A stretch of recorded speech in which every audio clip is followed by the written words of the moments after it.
Hi dears, നമുക്കിന്ന് ഇറച്ചിക്കറിയൊക്കെ മാറി നിൽക്കുന്ന രീതിയിലുള്ള ഒരു കൂൺ കറി തയ്യാറാക്കിയെടുക്കാം. അപ്പോൾ നമുക്ക് മഷ്റൂം ആദ്യം തന്നെ കഴുകിയെടുക്കണം. കഴുകിയെടുത്ത ശേഷം നമുക്കിതൊന്ന് കട്ട് ചെയ്തെടുക്കാം. 2 അല്ലെങ്കിൽ 4 കട്ട് ചെയ്യാം. വളരെ എളുപ്പത്തിൽ ഇത് വെന്ത് കിട്ടും. അതുകൊണ്ട് ഈ ഒരു സൈസിലാണ് ഞാൻ കട്ട് ചെയ്തിരിക്കുന്നത്. ഇനി നമുക്കൊരു പാൻ അടുപ്പത്ത് വെച്ച് കൊടുക്കാം. അതിലേക്ക് 1 ടേബിൾ സ്പൂൺ അളവിൽ ഓയിൽ ഒഴിച്ചു കൊടുക്കാം. അതിലേക്ക് ഇനി മീഡിയം സൈസ് ഒരു സവാള ചെറുതായി അരിഞ്ഞതും കൂടെ ഇട്ട് കൊടുക്കാം. അതൊന്ന് വാടി വരുമ്പോൾ ഇതിലേക്ക് 1 ടേബിൾ സ്പൂൺ അളവിൽ ഇഞ്ചി വെളുത്തുള്ളി പേസ്റ്റ് കൂടി ഇട്ട് കൊടുക്കണം. നമുക്കിതൊന്ന് പച്ചമണം മാറുന്നിട വരെ വരട്ടിയെടുക്കാം. അടുത്തതായിട്ട് ഒരു ചെറിയ കഷ്ണം പട്ട, 2 ഗ്രാമ്പു, 2 ഏലക്ക എന്നിവയൊന്ന് ഇട്ട് കൊടുക്കാം. അതുകൂടെ ഇട്ട് കൊടുത്ത് ഒന്ന് മൂപ്പിച്ചെടുക്കാം. ഇനി ഇതിലേക്ക് നമുക്ക് ഒരു തക്കാളി ചെറുതായി അരിഞ്ഞതും കൂടെ ചേർത്ത് കൊടുക്കാം. തക്കാളി ഇട്ട് കൊടുത്ത് ഇവയെല്ലാം കൂടി നന്നായിട്ടൊന്ന് വരട്ടിയെടുക്കണം. ഇനി നമുക്കിതിലേക്ക് പാകത്തിന് ഉപ്പ് കൂടി ചേർത്ത് കൊടുക്കാം.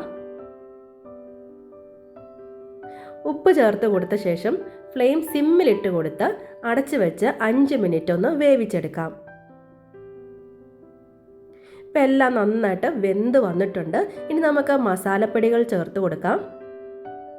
1/2 ടീസ്പൂൺ മഞ്ഞൾപ്പൊടി, 1 ടീസ്പൂൺ കാശ്മീരി ചില്ലി,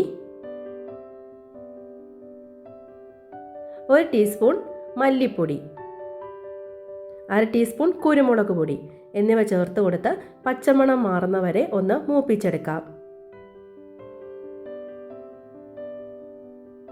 ഇനി നമുക്കിതിലേക്ക് മഷ്റൂം ഇട്ട് കൊടുക്കാം.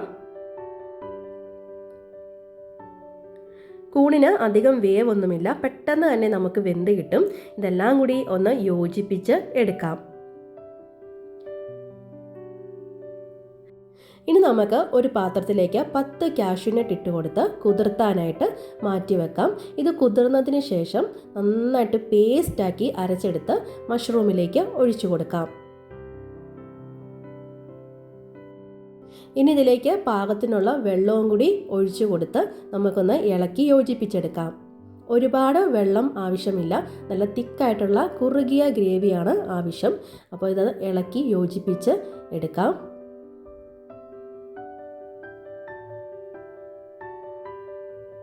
ഇനി ഇതിലേക്ക് കസൂരി മെത്തി ഇട്ട് കൊടുക്കുന്നുണ്ട്. ഉണ്ടെങ്കിൽ മാത്രം കസൂരി മെത്തി കൈകൊണ്ട് ഒന്ന് തിരുമിയെടുത്ത് ഇട്ട് കൊടുക്കാം. ഇനി ഒരു 5 മിനിറ്റ് നമുക്ക് മൂടി വെച്ച് ഫ്ലെയിം സിമ്മിലിട്ട് വേവിച്ചെടുക്കാം. അപ്പോൾ നമ്മുടെ മഷ്റൂം കറി ഇവിടെ റെഡി ആയിട്ടുണ്ട്. വളരെ ടേസ്റ്റി ആയിട്ടുള്ള സിമ്പിളായിട്ട് തയ്യാറാക്കി എടുക്കാൻ പറ്റുന്ന ഈ ഒരു റെസിപ്പി ഇനി ഉറപ്പായിട്ടും കൂൺ കിട്ടുമ്പം ഒന്ന് ട്രൈ ചെയ്ത് നോക്കണേ. നല്ല ടേസ്റ്റാണ്. അപ്പത്തിനും പൊറോട്ടയ്ക്കും ചപ്പാത്തിയുടെയും ഒക്കെ ഒപ്പം നല്ല കോമ്പിനേഷനാണ്. അപ്പോൾ ഈ ഒരു റെസിപ്പി നിങ്ങൾക്ക് ഇഷ്ടപ്പെട്ട് കാണുമെന്ന് വിചാരിക്കുന്നു. ഇതുപോലെ ഈസി ആയിട്ടുള്ള റെസിപ്പീസായിട്ട് നമുക്ക് വീണ്ടും കാണാം. ഈ വീഡിയോ ഇഷ്ടമായെങ്കിൽ ലൈക്ക് ചെയ്യാനും ഷെയർ ചെയ്യാനും കമൻറ്റ് ചെയ്യാനും നമ്മുടെ ചാനൽ സബ്സ്ക്രൈബ് ചെയ്യാനും മറന്നു പോവല്ലേ. വീണ്ടും ഒരു വീഡിയോ ആയിട്ട് കാണുമ്പോഴേക്കും താങ്ക്സ് ഫോർ വാച്ചിങ്.